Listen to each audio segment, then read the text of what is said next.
t-score.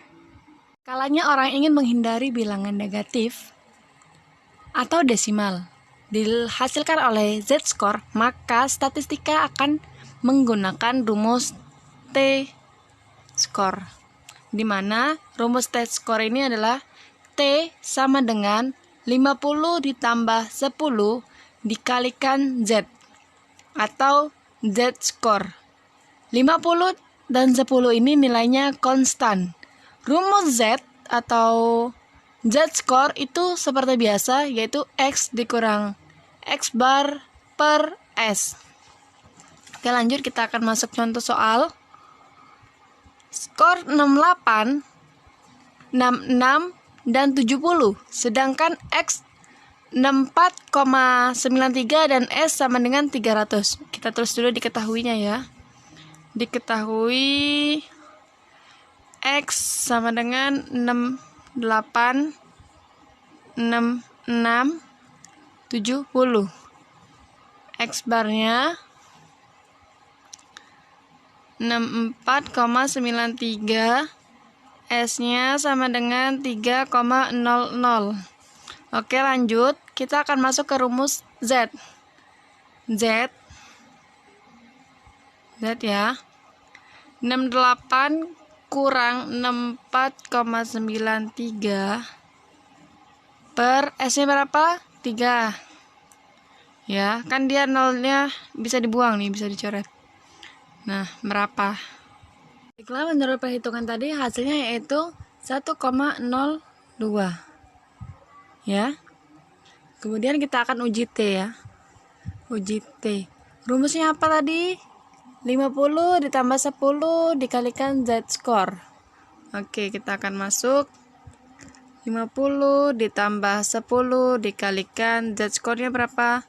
1,02. Ya. Caranya bagaimana? Caranya ini kita kalikan. Ini hasil dari yang tadi kita tambahkan 50. 10 kali 1,02 ditambah 50, hasilnya yaitu 60,2. Begitulah langkah pertama. Pertama kita cari Z-score, kemudian kita cari t-score-nya. Setelah dapat Z-score, maka kita akan bisa menentukan t-score-nya. Langkah berikutnya juga sama. Z-score 66 sama.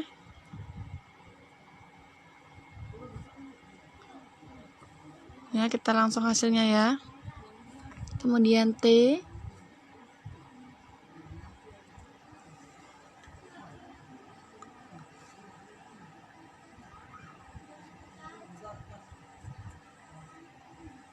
Kemudian Z-score-nya 70.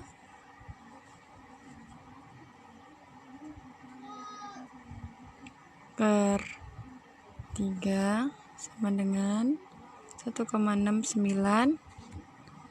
T-score-nya 50 ditambah 10, 1,69 sama dengan 66,9. Inilah hasil dari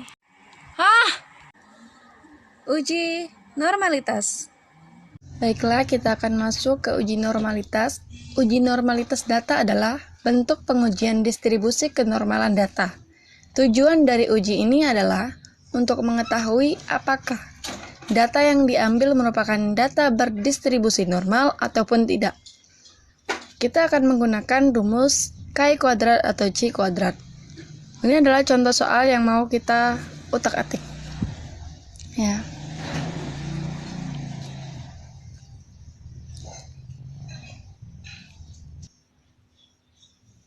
Dalam uji normalitas, ada 5 langkah untuk menyimpulkan hasil dari chi-score atau chi-score. Langkah pertama yaitu merumuskan hipotesis, yaitu HO, yaitu data berdistribusi normal. HA, data tidak berdistribusi normal. biasanya yang kita jadi patokan ketika sama dengan 0,01 atau 0,05. Nah, pada kali ini kita akan menjadikan ketentuannya yaitu 0,01. Ya. Langkah kedua yaitu menentukan nilai uji statistik. Soalnya tadi mana? Data terbesar dikurangkan dengan data terkecil. Kita lihat. Data terbesar itu ada berapa? Ada apa? Ya, ada 95. Data terkecil itu berapa? Ya, 32. Berarti data terbesar 95 dikurangkan dengan 32. Berapa? Yaps, benar. Baiklah, hasil dari data terbesar dikurangkan dari data terkecil itu 95 dikurang 32 sama dengan 63. Ya. Sekarang kita akan mencari banyak kelas. Banyak kelas rumusnya 1 ditambah 3,3 log N. N ini apa? N ini jumlah keseluruhan. Kita lihat lagi. Jumlah keseluruhan skor 32 dalam menyelesaikan bla bla bla bla. Berarti N-nya merupakan 32. Kita tulis deh di sini log N 32. 1 ditambah. Yuk kita cari dulu lognya berapa. Ya. Log 32. Terus kita kalikan 3,3. Hasilnya 49,6669. Kita bulatkan menjadi 4,97. Ya. Berapa nih?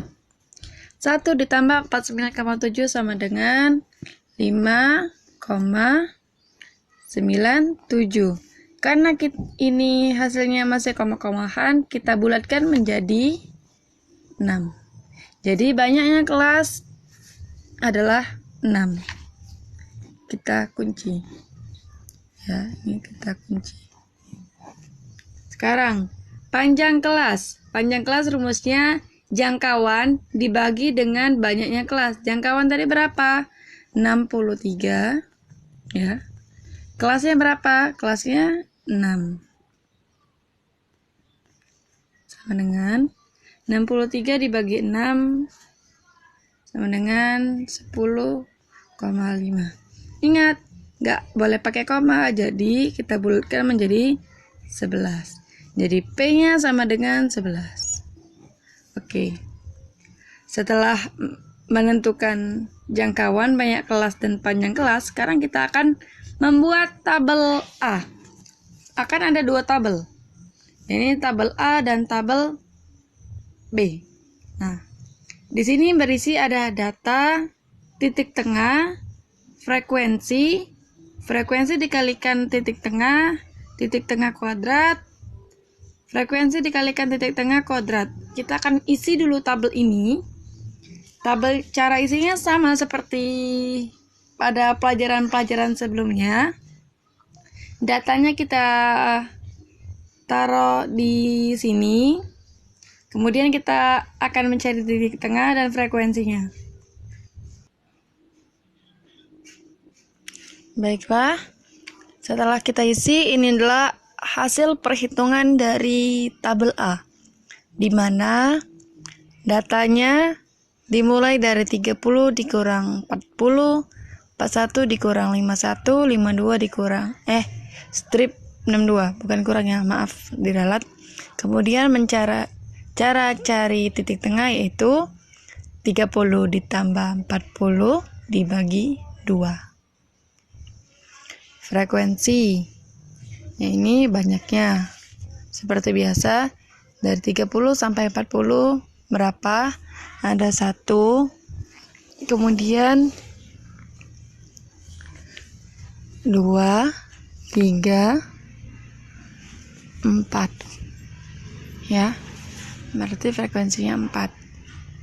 Frekuensi dikali ini hasilnya ini, ya. Ini dihasilkan dari ini dikuadratkan menjadi 2. Yang ini kita kuadratkan menjadi 2.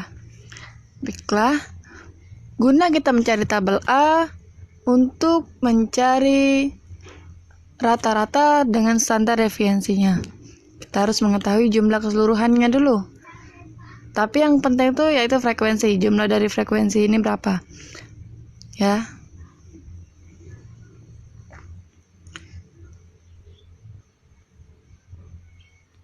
Langsung saja 32. Total dari keseluruhan ini sama dengan 1978. Total dari keseluruhan ini adalah 130.720. Oke. Ya. Oke. Lanjut. Selanjutnya kita akan mencari rata-rata dan standar defisiensinya. Rata-ratanya tadi jumlah dari keseluruhan frekuensi dikalikan dengan jumlah keseluruhan dari titik tengah dibagikan dengan jumlah frekuensi, ya. Kita langsung masukkan jumlah keseluruhan ini tadi berapa? 1978 sama dengan 1978 dibagikan frekuensinya berapa? 32.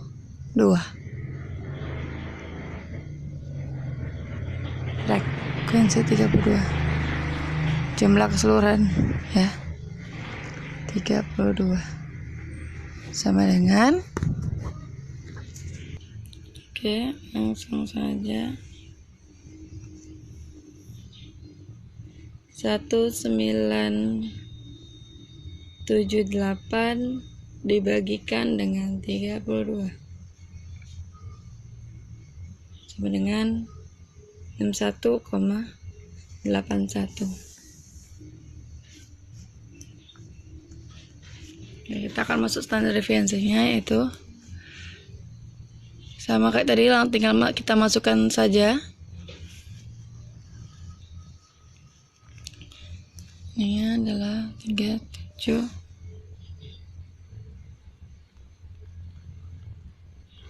per N 32 kan, kurangkan 19 8 bawah kuadrat, hasilnya 4,21. Akar dari 4,21 adalah 16,25. Oke. Kemudian langkah apa lagi selanjutnya, yaitu kita akan membuat tabel B. Tabel B berisi datanya kita akan masukkan sama seperti yang ini, 30 sampai 40, 41 sampai 51, 52 sampai 62, frek observasi, batas kelas atau BK, nilai Z, luas tiap interval, frekuensi yang diharapkan. Frekuensi observasi dikurangkan dengan efek frekuensi yang diharapkan dibagi dengan frekuensi yang diharapkan. Ini untuk mencari X hitung. Makanya kita harus menghitung ini. Kita akan mengisi dulu, ya. Lanjut, kita akan mencari yang namanya tabel B.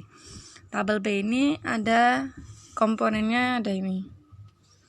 Ada data seperti tadi, frekuensi observasi, ada batas kelas, ada nilai, ada luas kelas interval, ada frekuensi yang diharapkan, ada frekuensi observasi dikurangkan ini untuk mencari hitung, X hitung. Oke. Kita akan langsung masuk. Cara mencari batas kelas sudah tahu kan? Batas kelas bawahnya dikurang 0,5, sedangkan batas atasnya ditambah 0,5. Kita akan mencari bait pertama dulu. Oke. Batas kelas bawahnya 30 dikurang 0,25 berarti 29,5. Ya, strip. Batas atasnya 40. Berarti sama ditambah 0,5 berarti 40,5. Oke. Sekarang kita akan menentukan nilai Z. Bagaimana sih cara menentukan nilai Z? Dengan rumus Z sama dengan batas kelas bawah atau batas kelas atas dikurangkan dengan X bar dibagi dengan standar deviasi. Nah, X barnya tadi sudah dijadikan. X barnya 61,81. Kemudian standar deviasinya sama dengan 16,25. Ya. Kita akan langsung masuk. Misalnya kita akan mencari batas kelas bawah dulu. Berarti 29,5 dikurangkan 61,81 dibagi 16,25. Hasilnya sama dengan 1,98. Oke, kita akan taruh 1,98. Sorry, ini tadi salah nulis. Kita akan mencari batas kelas atasnya, kita taruh di sini aja. Z sama dengan batas kelas X bar per SD. Batas kelas atasnya berapa? 40,5 dikurangkan X bar yang tadi 61,81 per SD. Ya. SD sama dengan minus 1,31. Ya. Minus 1,31. Oke, tutup kurung. Ya. Oke, untuk mencari kelas interval. Bagaimana sih mencari kelas interval? Nih, rumusnya adalah 0 dikurang Z. Nah, bagaimana caranya? Caranya kita harus melihat dari tabel Z-score, ya.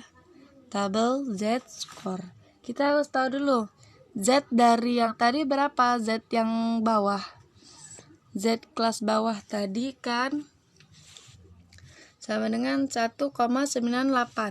Berarti 1,98 seperti yang pernah Marta ajarin kemarin, 1,98. Ininya kita cari 1,9.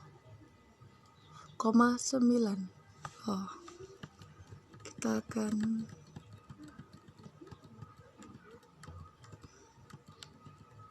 nih, tabelnya lebih besar. Ya. 1,9. Tuh. Ini 8. 1,9. Shit. Mana yang belum? Nih ya. 0,4761. Oke. Berarti Z sama dengan 0,4761. Ya. Kemudian tabel dari Z kelas atas. Atas tadi berapa?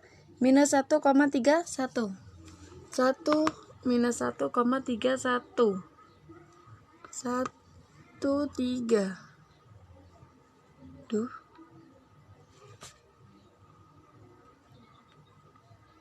31 sama dengan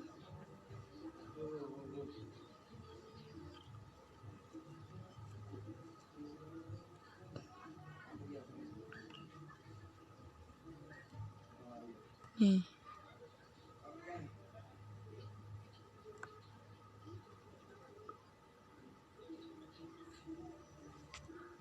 Berapa nih?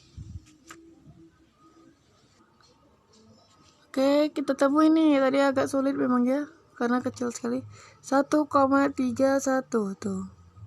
0,4049. Oke.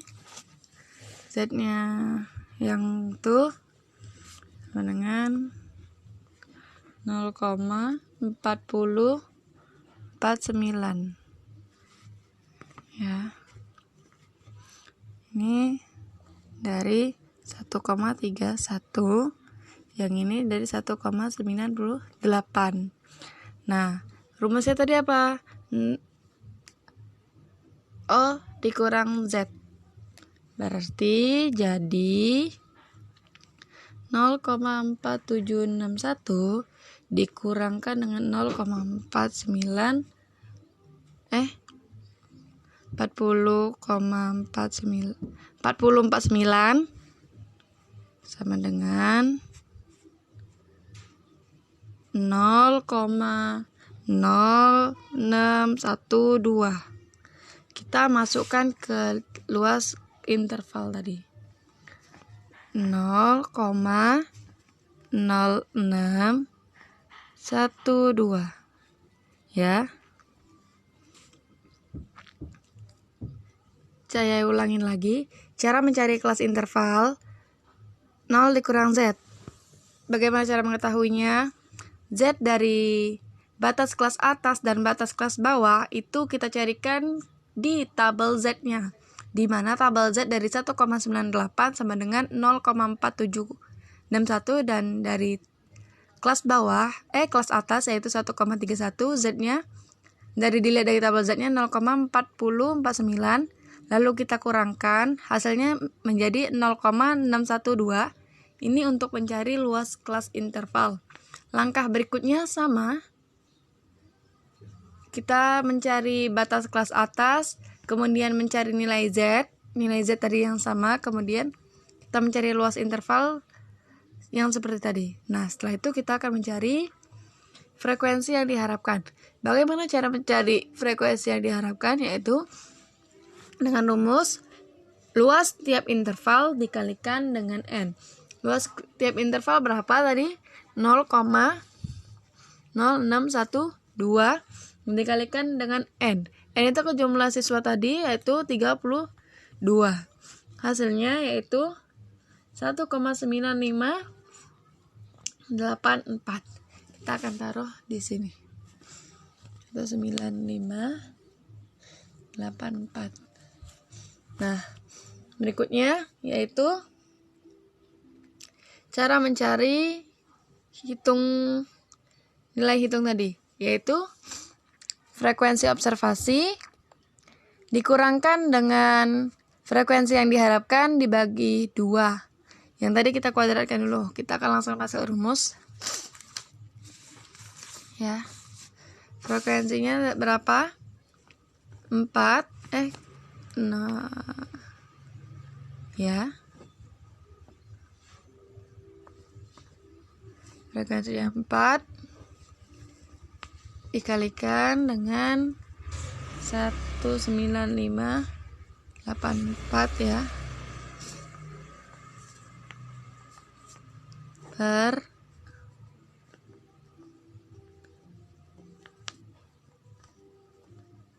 hasilnya sama dengan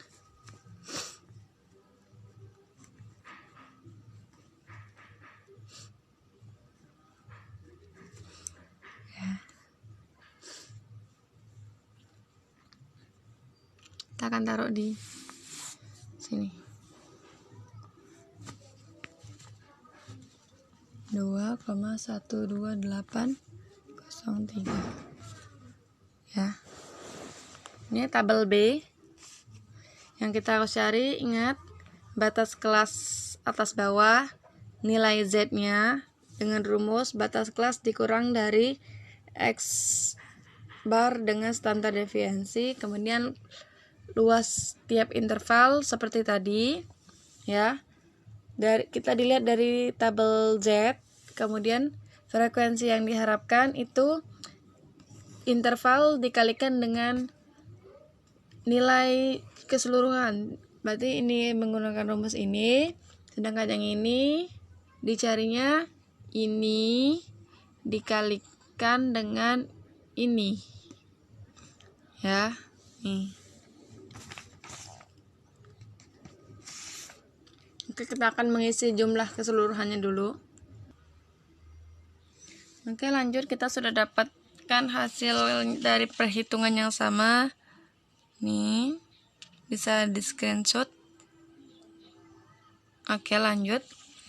Kita akan hitung jumlah keseluruhan dari X hitung yang akan kita nih. Total keseluruhannya yaitu 2,6831. Oke. Sudah diketahui X hitungnya sama dengan 2,6831. Sekarang kita akan mencari X tabel, di mana X tabel ini untuk menentukan taraf nyata dengan rumus DK sama dengan banyak kelas dikurang 3. Diketahui kita tadi kan mengambil ketentuannya 0,01 ya. Kita akan mencari dulu. Banyaknya kelas dikurang 3. Ingat pada step yang awal-awal tadi ya. Banyaknya kelas itu kita lihat ke step pertama. Banyak kelas itu adalah 6. Ya, 6. Jadi dengan 6 dikurang 3 sama dengan 3. Oke. Diketahui ketentuannya itu adalah 0,01. Kita akan langsung masuk X tabelnya. Itu X kuadrat sama dengan 1 dikurang 0,01 dikalikan DK-nya sama dengan 3 sama dengan X 0,99 dikalikan dengan 3 hasilnya 11,3. Nah, selesai sampai sini. Kita akan langsung masuk ke step 4, di mana menentukan kriteria pengujian hipotesis. Kayak step pertama tadi kan merumuskan hipotesis. Nah, sekarang kita akan menentukan kriteria pengujian hipotesis, di mana HO ditolak jika X kuadrat hitung lebih besar daripada X kuadrat tabel. HO diterima jika X kuadrat hitung lebih kecil daripada X kuadrat tabel. Kita ketahui tadi. Nah, setelah kita menentukan kriteria pengujian hipotesis, kita akan membuat kesimpulan, di mana kita akan menulis X hitung tadi berapa, sedangkan X tabel tadi berapa. X hitung tadi hasilnya 2,6831. Kita tulis ya. 2,6831. Ya. Nah, sedangkan step tabel tadi berapa? Yaitu 11,3. Nah, kira-kira yang mana paling besar? Apakah X tabel ataukah X hitung? Nah, ternyata X tabel lebih besar daripada X hitung. Berarti X hitung lebih kecil daripada X tabel. Ya kan? Berarti kesimpulannya HO diterima. Berarti data tersebut normal karena X hitung lebih kecil daripada X tabel. Tuh, perbandingannya 26831 lebih kecil daripada 11,3. Data normal. Oke.